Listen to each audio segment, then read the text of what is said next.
The sounds of the return to school in Russia. Most primary and middle school students in that country are back in the classroom for the first time since everything shut down in March. Going ahead with reopening, despite the fact Russia has surpassed the 1 million case mark.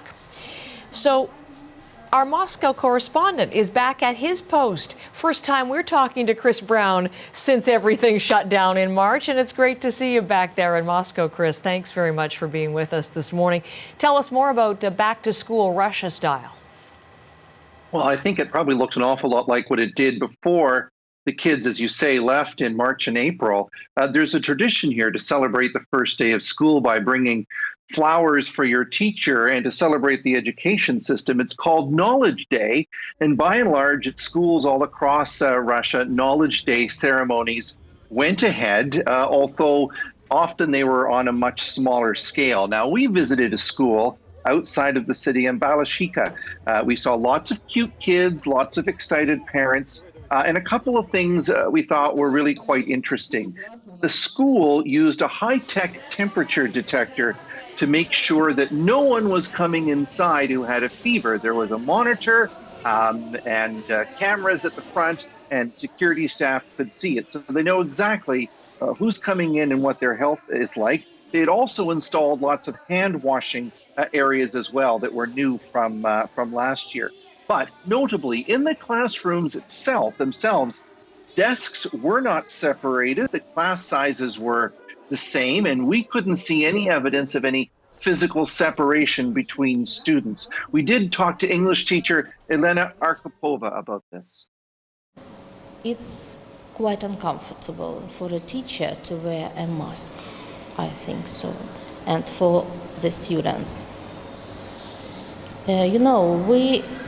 All the teachers have been tested. We don't have that disease, and we hope that students also don't have disease either.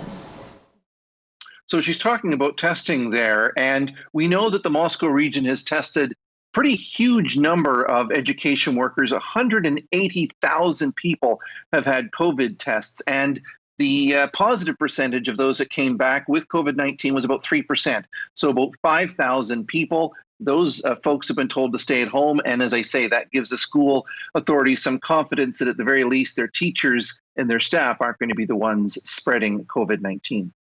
I'm so glad you're back in Moscow, because I think we're going to have a lot of questions over the days and weeks to come, Chris, about the vaccine in Russia, this Sputnik 5 vaccine, the approval already being given by the Kremlin. Does this fit into any of the back-to-school plans at all, the vaccine?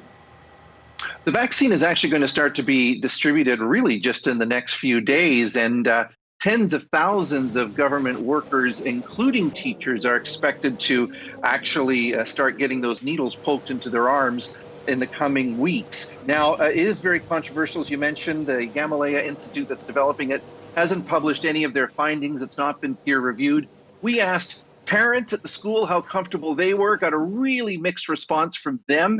Some said, one guy told us it's very scary. Someone else told us, look, you have to trust the government. The administrator of the school said they've surveyed all the teachers, and just like the parents, there are a lot of doubts about this, but his hope is that the teachers will essentially do what they're being asked and take this vaccine.